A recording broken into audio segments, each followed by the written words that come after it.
Olha, o pessoal da rádio vai para um rápido intervalo, agora às 5h51. Espero vocês daqui a pouquinho, porque dá tempo de mais um giro final. Quero falar de economia. A Câmara dos Deputados aprovou nesta quarta-feira, por 439 votos favoráveis a um contrário. Daqui a pouco eu vou contar a história desse um contrário e jogar para o debate, mas isso aí vai ficar um pouquinho mais para o final, porque para o final a gente gosta de trazer aquele assunto que faz todo mundo dar risada, né?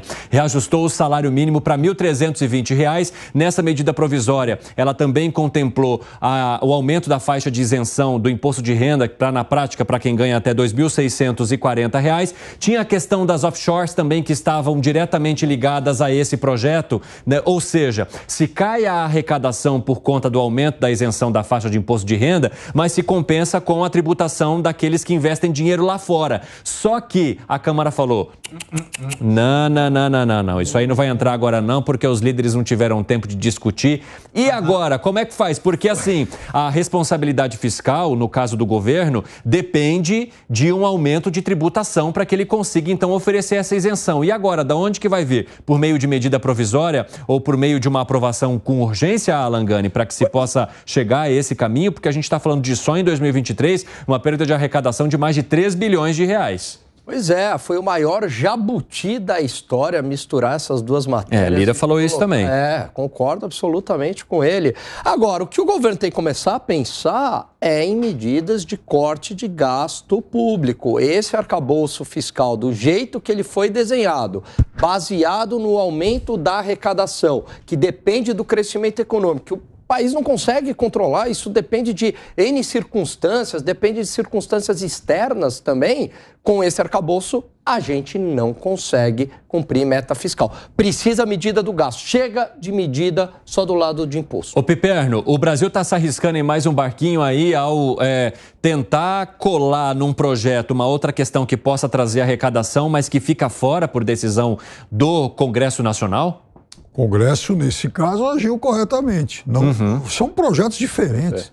Então vai lá, discute depois, discute a alíquota, como vai ser, como é que vai ser essa taxação, se vai ou não aprovar isso, mas é uma outra matéria. Não adianta ficar jogando no mesmo pacote esse monte de coisa, porque aí o pacote implode, estoura, não cabe tudo. Tá certo o Congresso. E você, Gustavo Segré? Deu um problema para resolver. Pois é, e agora? Porque, querem, vamos aprovar salário mínimo, 1.320, aprovado. Vamos aumentar a isenção de imposto de renda, aprovado.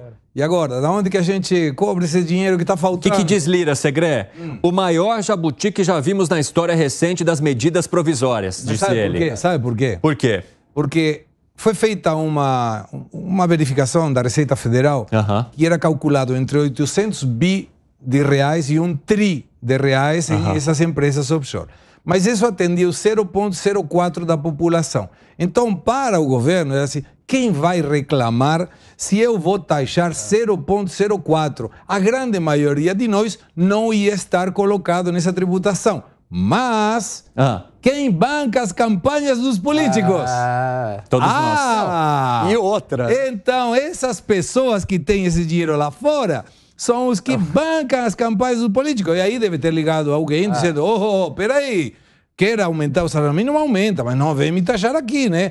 Inclusive, por último, era 53 paraísos fiscais que o governo tinha aprovado e reconhecia como tal. Aumentaram para 65, porque deve ter visto que alguns desses países tinham muito dinheiro dos que queriam taxar. Então falaram, vamos colocar 65, vamos ampliar um pouco mais. Pessoal da rádio está de volta, a gente está falando do aumento do salário mínimo que foi aprovado na Câmara, também do aumento da faixa de isenção do imposto de renda, mais das offshores, da tributação de offshores, fora desse projeto. Fala, Gani. Não, fora que muitos parlamentares provavelmente também têm offshores. E aí, vamos só colocar aqui, ter offshore não é ilegal. Sim, claro. Ilegal é não declarar. Exatamente. Esse é o ponto, né?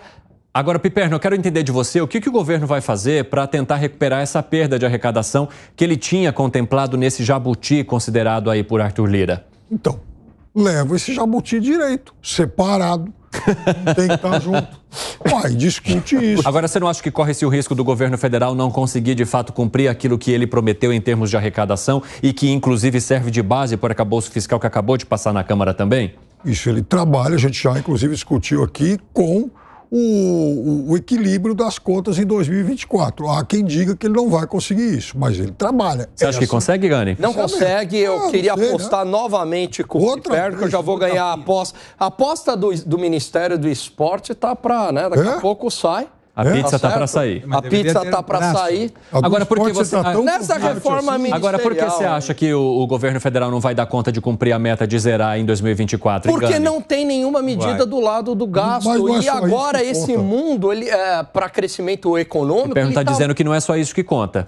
Não, a arrecadação. Só que o mundo, assim, a China crescendo menos que o esperado. Os Estados Unidos com juros lá em cima e possibilidade ainda de aumentar ainda mais, né? Então... E aí vem aquela questão, por que só o Brasil conseguiria? Essa a pergunta, hein, Gustavo Segré? Se todos esses países, como menciona aqui o Gani, estão vivendo ou patinando em determinadas situações financeiras, por que só o Brasil conseguiria? Não, é que aí que está, é a dúvida se vai Exatamente. conseguir. O governo disse que vai conseguir, os números dirão se ele está certo ou está errado. A arrecadação não vai crescer porque cresce colocando fermento. Tem que colocar atividade e para isso o melhor seria fazer uma descompressão da pressão tributária e diminuir o gasto público. E o governo não quer fazer isso. E você, Piperno, por que acha o caminho contrário, que sim, o governo pode conseguir?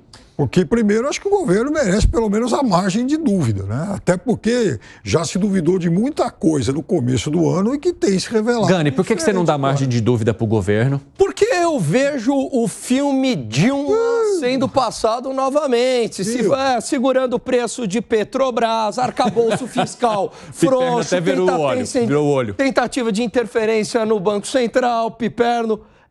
O governo Dilma, tá aí. Agora, eu quero só colocar uma questão, porque foram 439 votos favoráveis e um contrário. Luiz Lima, do PL do Rio de Janeiro. E aí, rapidamente, Piperno, ele foi questionado, por que você votou contra num projeto popular desse? Ele falou, eu errei na hora de votar. Parece a reforma da Previdência. Fala, Piperno, tenho 30 segundos para você só. O Luiz Lima eu conheci uns 25 anos atrás, quando ele era um excelente nadador. Sim, foi atleta. Campeão pan-americano, enfim, ele nadava 400 e 1.500 metros, prova longa, um cara de muito fôlego.